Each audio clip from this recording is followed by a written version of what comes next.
Hi students, the following module is for Bachelor of Arts students. The subject is economics. The course code is ECC 107 and ECD 107 for honors and general program. The title of the paper is Public Finance, paper 9. I am Assistant Professor John Xavier D'Souza from Rosary College of Commerce and Arts, Navili, and I am going to cover module Role of Public Sector, which is module number 6 from the unit Nature and Scope of Public Finance. Following is the outline of this module. It will include introduction, 6 points covering role of public sector, conclusion and references. After this session, students will be able to understand what role public sector plays in the economy and why it is important from the point of view of economic growth and development. To begin with, the economy consists of two sectors, that is public sector and the private sector.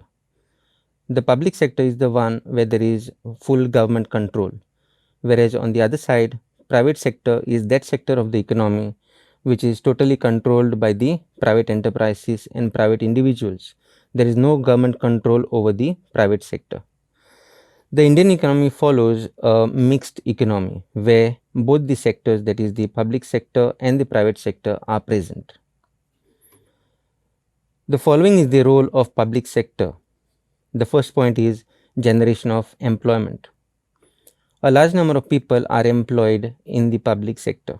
For example, in the Indian economy during the year 2011-12, it was found that 176.1 lakh people were employed in the public sector.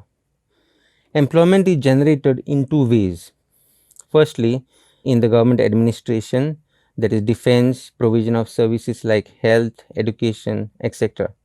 And secondly, employment is generated in the public sector enterprises, that is those enterprises which are controlled by the central government, state government and the local government. The local government involves village panchayats, municipalities, municipal corporations, etc.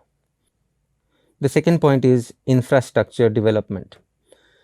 Development of the infrastructure is a prerequisite for economic growth and development. It means that without achieving growth and development of the infrastructure, a nation cannot think of achieving better economic growth and development. It involves construction of roads, dams, ports, airports, investment in power projects and so on. Why public sector should invest in these areas? Now, initially the private sector was hesitant to invest in these areas, and that was because huge amounts of funds were required and there was a long gestation period. Hence, it was the responsibility of the public sector to undertake investments in these areas. The third point is export promotion and import substitution. Initially, the public sector enterprises were established to cater to the demand of the economy. But over a point of time, it has been found that they are involved in production as well as exports of their products. Now, they are also involved in earning foreign exchange and saving foreign exchange.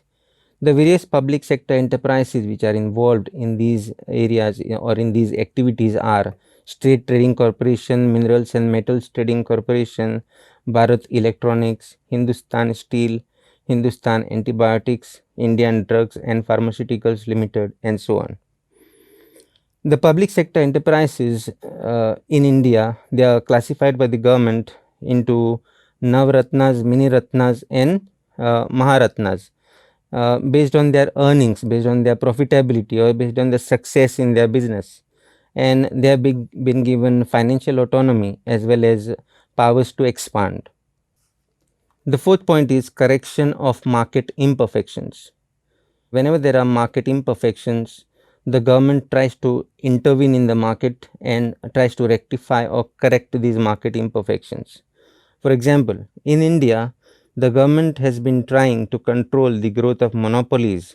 Government has been trying to control the growth of economic power or concentration of economic power in few hands with the help of some acts like Monopolies and Restrictive Trade Practices Act, the Competitions Act, and also by imposing progressive taxes in the economy.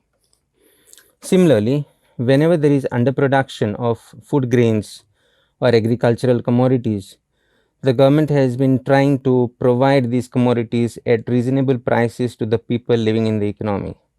Similarly, whenever there is unemployment in the economy, the government tries to create employment opportunities by undertaking public work programs.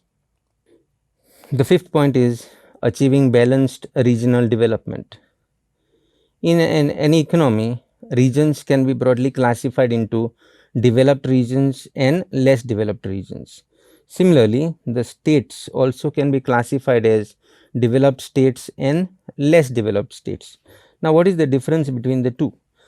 Developed regions are those regions which enjoy better facilities, better amenities, like the people living in developed regions have better housing, better transport and communication, regular supply of electricity, water, better medical facilities, better education facilities, and so on.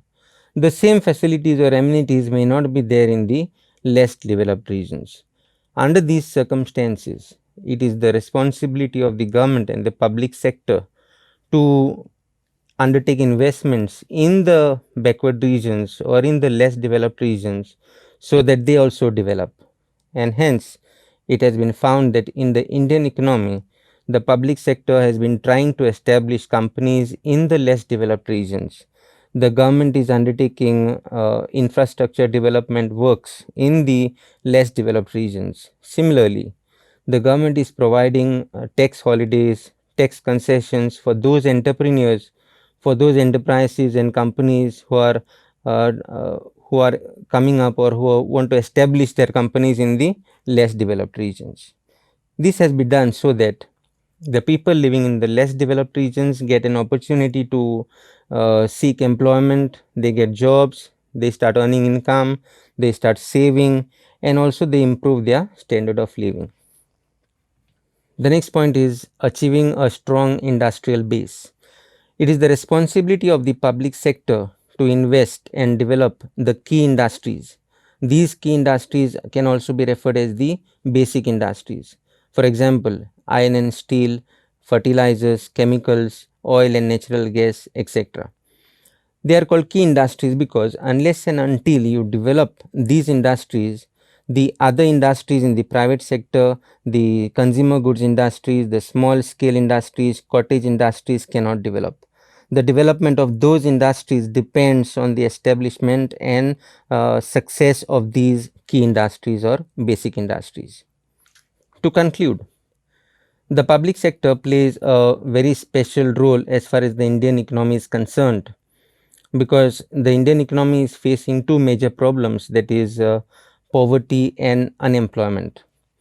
According to the 68th round of the NSSO, that is the National Sample Survey Organization, it has been found that during the year 2011-12, 21.9% of the population was living below the poverty line in India. And during the same year, the survey also found that 5.6 was the unemployment rate in India. So, considering these figures, public sector has to play a very important role to reduce poverty as well as to achieve more employment. The public sector also contributes towards the government exchequer in the form of corporate tax, excise duties and customs duties.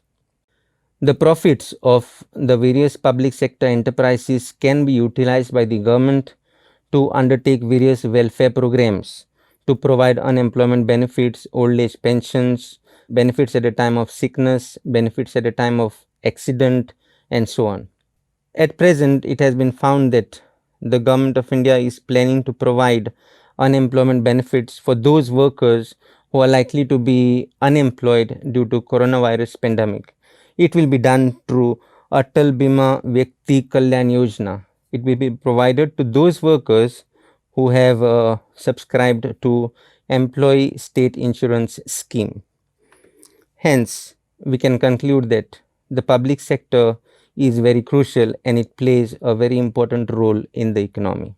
Following are the references: Dutt and Sundaram, Indian Economy, 63rd Revised Edition; Mishra and Puri, 33rd Edition, Indian Economy. And the following is the web link. Thank you.